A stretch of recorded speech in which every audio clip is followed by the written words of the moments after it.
What it do, y'all? We about to get into another live reaction. A very special one today. We got Code 187, Big Hutch, and Mr. Kokane, Dr. Kokenstein. And today, they getting into the originality, the creation, the backbone, the everything of G-Funk. So let's get into it. I just had a conversation with them about a week ago when I was with both of these brothers, but I'm pretty sure they probably saying some more stuff I don't know, because I was talking to them for about 20 minutes, but that's another story. Let's get into this though, the G-Funk era. When you say Dr. Dre's the founder of it, you can say he commercialized it. Of course. That's my friend. I love Dr. Dre. Dr. Dre's my big brother. Yeah. But I was a young producer that created the theory of G-Funk. To put singing. What's G-Funk? Break it down for the people who don't know. Okay. Like, what's G-Funk? Let's go. G-Funk. I always open the disclaimer. It's not just rapping to a parliament, funk, zap, clap, or the talk box. Yeah, it's not it. It's when you put chords, melodies, singing, preferably Goonie singing. And when we say Goonie singing, that means it's off on key. It's like alternate harmonies. It's not like structure correct. If people know music, it's not structure correct. The chords are, I'll put an off note in it to make it sound a little off. And he'll harmonize it a little off, and KMG will come with the deep bottom. And we'll sing on a record like a goon, like, it's like more of a spooky sounding feel.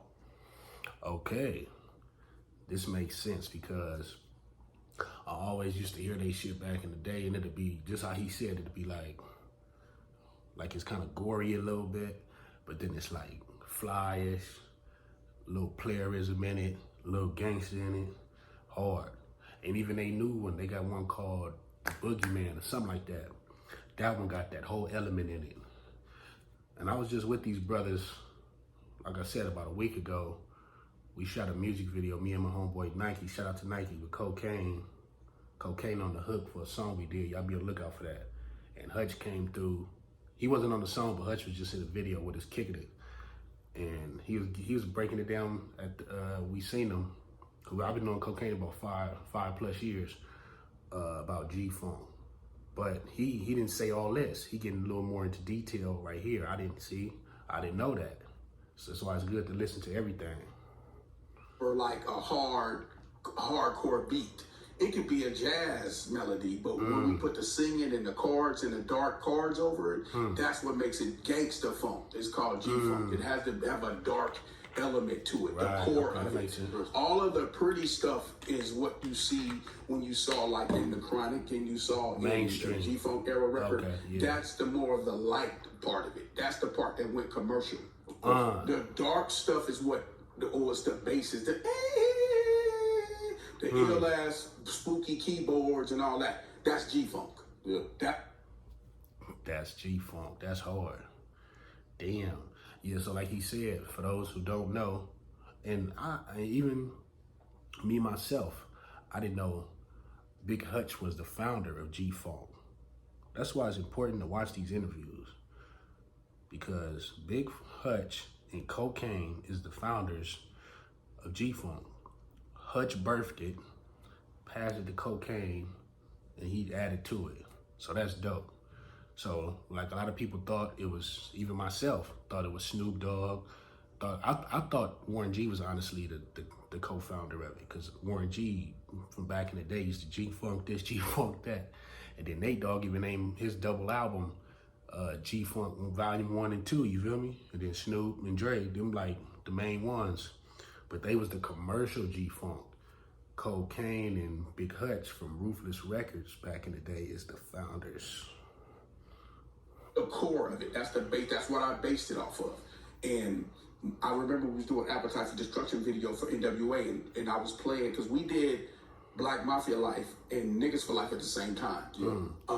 That's where Black Mafia, I developed the sound through that album.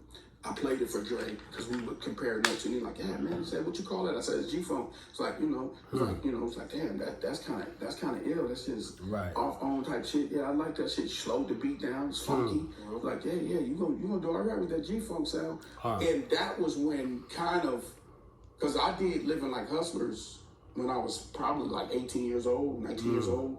And Dre helped me. 80% of it. And Dre helped me make it sound like a professional record. He just came in on the technical aspect, basically. I wrote, mixed it up and shit. Everything, Yeah, that makes along sense. with Law, KMG, DJ Chaos, and Gomac. And he came in and helped me reproduce it because at the time I did it like an 8-track in a 16-track studio. And then he helped me bump everything up. And we're studying with him how to make a record. That's the conversation we was having about when I was starting to do G-Funk. Well, we were still all in the same clique. Snoop comes up through us. I found Snoop through Warren G. He brought Snoop, which was Slim at the time, and Nate Dogg to my camp, to the Brother Law camp, to our facility. He never went to the NWA studio. He came to me. He never had a relationship with Dr. Dre. He had a relationship with me first. See, that makes sense. He just said it himself. Like, I thought Warren G was the founder of it originally. But Warren G went straight to this man, Big Hutch, and he got the blessings of, you could ride with us with this. This is what we doing. And he liked the sound and he rolled with it. And it's cool doing that. That's what people got to do, man. See, the old school, they wasn't haters. They was like embracers. Like, you feel me? They embrace one another. If that was happening today, this generation, everybody get mad and all this bullshit. You feel me?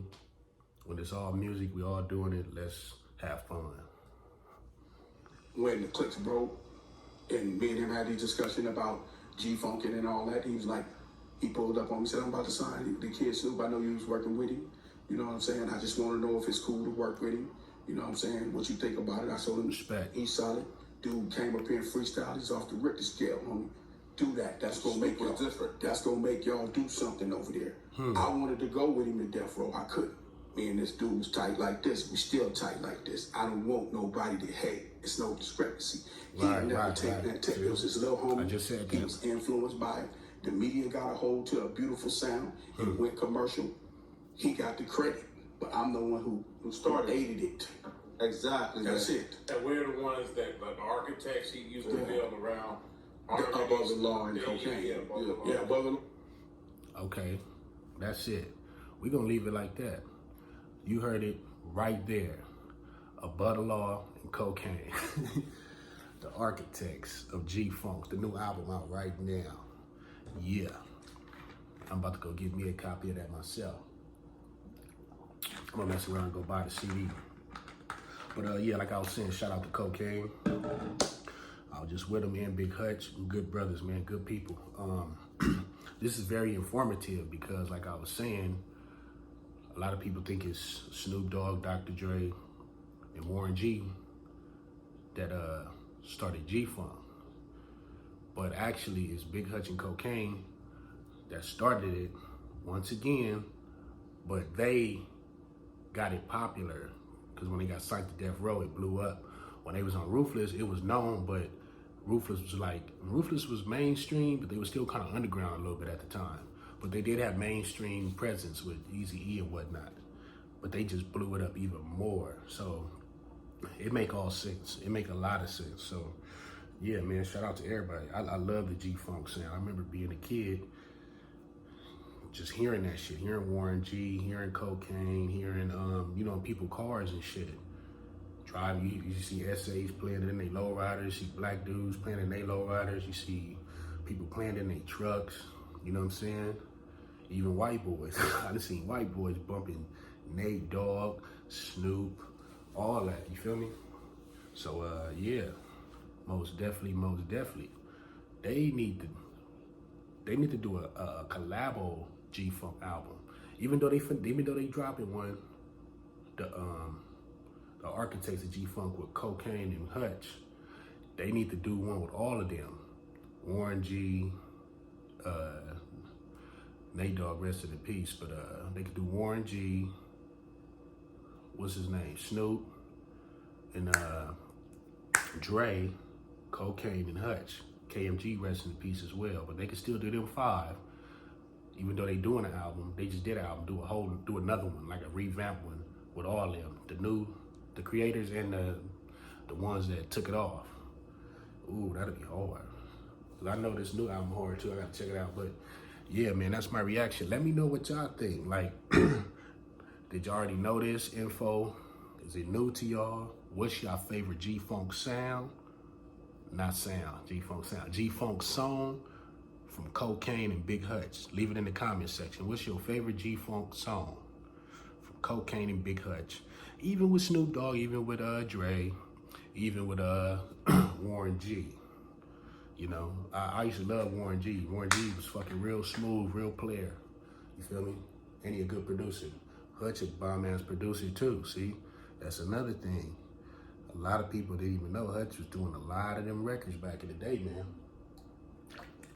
Him and Kokane was writing a lot of shit for people. So yeah, man, the architects of G-Funk, man, Kokane and Big Hutch. The album is out, go cop it. Most definitely. Shout out to the West Coast. Everybody, let's keep doing our thing. Let's stay positive, let's stay humble, and let's get this money, most definitely. And all the time, you know what we gotta do? Put God first. Till next time, everybody, peace.